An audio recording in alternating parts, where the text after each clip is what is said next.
What is good, everybody? It is your boy Super Saiyan Cat back with another video for you guys. Today we will be talking about my top 5 key ultimates in the game, because like I said on last video, once that video got to 500 likes, I would be putting out this video, and you guys got that like goal in one day. So appreciate that, guys. Huge shout out to you guys for achieving that goal literally in one day. But again, today guys, we have the top 5 key ultimates in Xenoverse 2, my top 5 at least in Xenoverse 2. And yes, what you are seeing right now on the screen is correct. This is 2K. Just want to let you guys know, for those interested in sports gaming, in 2K and things like that, I'm back on my sports gaming channel. First video will be up tonight, guys, so if you want to subscribe to that channel, I'll have it linked down below in the description. But now, without further ado, let's get into the top 5 key ultimates in the game, and be sure to leave me your top 5 down below in the comments. Alright guys, let's get this top 5 key ultimate list started, and coming in at number 5, we got the Divine Ass Whooper, Divine Wrath Purification. Now, this is honestly one of my favorite moves in this game, period, due to the fact that you can use it off and online. One of the very few moves that you can use off and online. Like Supernova Cooler is a very good move offline, not the best of moves online. Divine Wrath Purification is a very good move offline and a very good move online. As you guys see, it does 10,507 damage, and it only takes 3 bars of ki. The only downfall to this move is its tracking. Its tracking is not the best, and that's the only thing that really hurts this move when you talk about it. But besides that, again, absolutely insane move, does 10,507 damage for only 3 bars of ki. But now when you talk about using this move, you want to use this move rather off of a knockdown attack. But you have to be careful at the same time. If you're on a stage like the World Tournament, you have no worries. After any kind of knockdown attack, Divine Wrath Purification will land.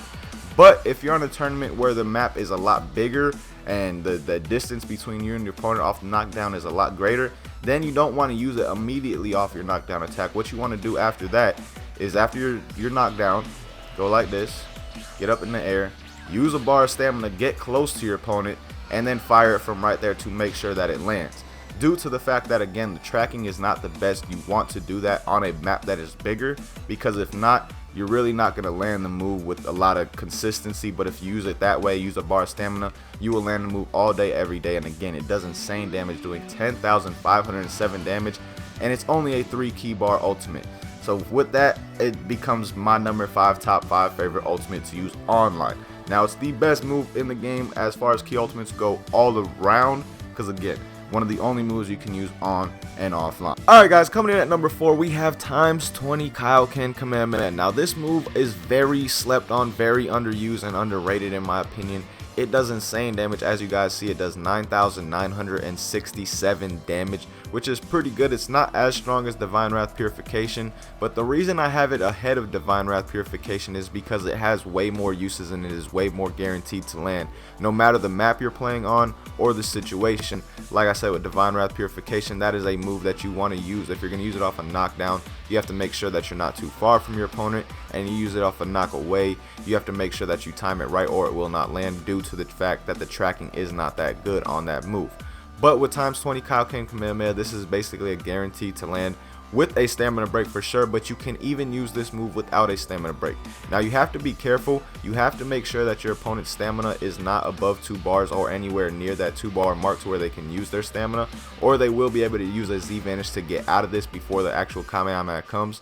But if they have about 1 bar stamina and you just hit them with a knock away or a knockdown attack, you can definitely use this move and it'll fully land, because they will not get their stamina back in time. As you guys see right there, I just did it off a knock away and a knockdown without even using a stamina break, and was able to land this move. So again, if your opponent's stamina is low and they're not going to be able to use a Z Vanish to get out of the times 20, then you could definitely use this move off a knockaway or knockdown combo. And of course, with a stamina break, you can use this move with a knockdown or knockaway combo. Does not matter, either or. So that's why I have this move coming in at number 4 ahead of Divine Wrath Purification. Even though it does less damage, it has way more uses and way more guaranteed ways to use the move as well. As you guys see, again, with the stamina break right there, definite guaranteed way to use it. But now let's move on to number 3. Now coming in at number 3, guys, we have another version of Kaioken Kamehameha, and that is the times 4 variation. Now yes, the times 4 variation does not do as much damage as times 20, but at the end it does take 1 bar less of ki, and it does almost the same. It does 900 damage less, and again, it takes 1 less bar of ki from you in the end. But at the same time, the reason I got this move coming ahead of times 20 is due to the fact if you use it off a knockdown attack and your opponent doesn't use stamina to get out of the knockdown attack, this move will land all day, every day for you like that right there. Unlike times 20 Kaioken Kamehameha, if your opponent gets their stamina back and decides to Z-vanish mid times 20 Kaioken Kamehameha, the move is basically useless at that point.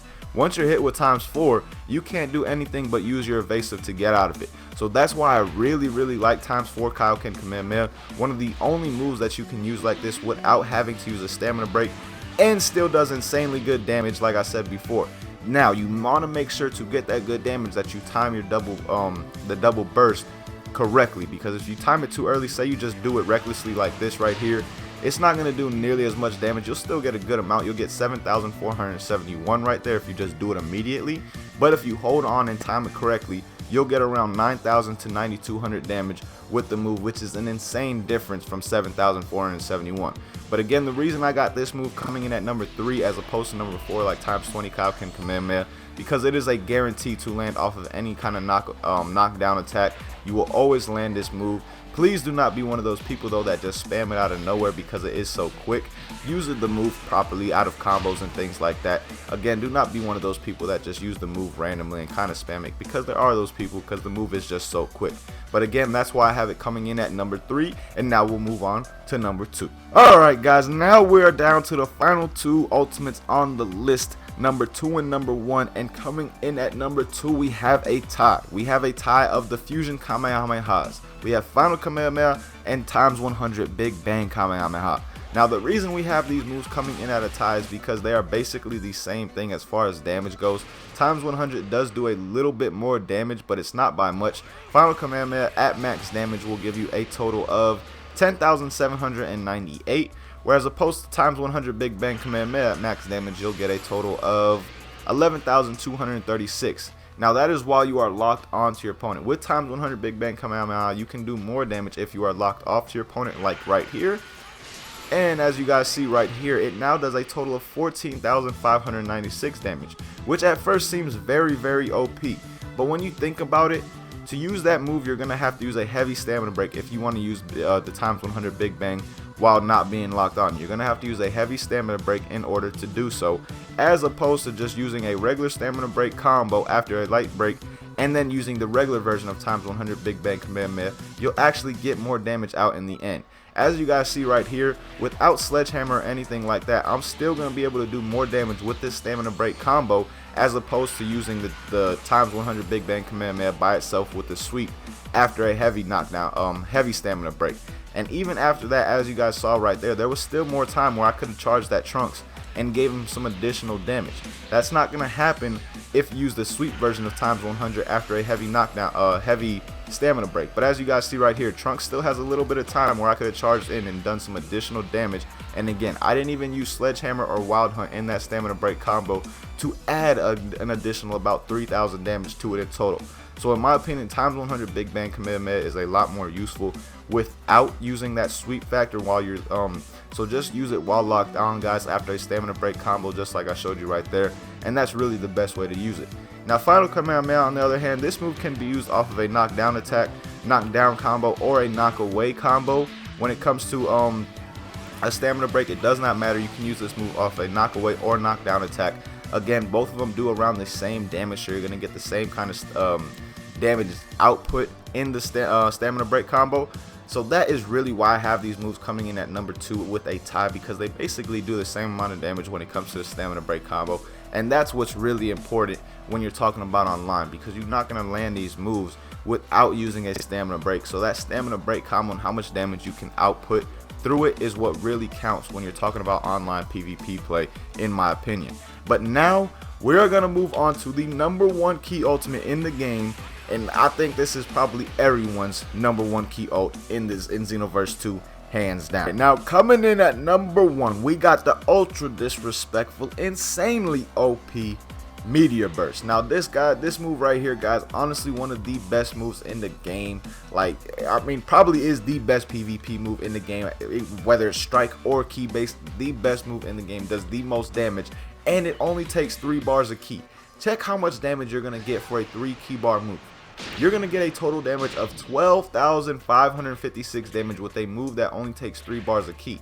Now, it does have 2 damage variations. If you use the move quickly, like if you just press square again, triangle again, like I have it set on, as you guys saw right there, it didn't do the animation where I like smiled at my opponent and basically was like, yeah bitch, I'm about to kill you and all that. That's why the Meteor Burst is so disrespectful. If you use the fully charged version, you just smile at him and be like, yeah bitch, you're about to die, say goodbye.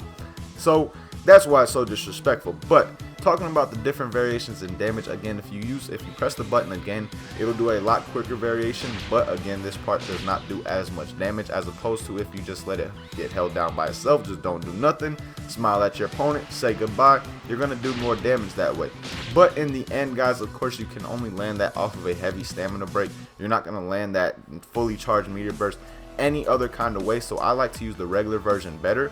So now when you're talking about a stamina break combo with this move, guys, very simple. Just go straight into a basic combo right afterwards.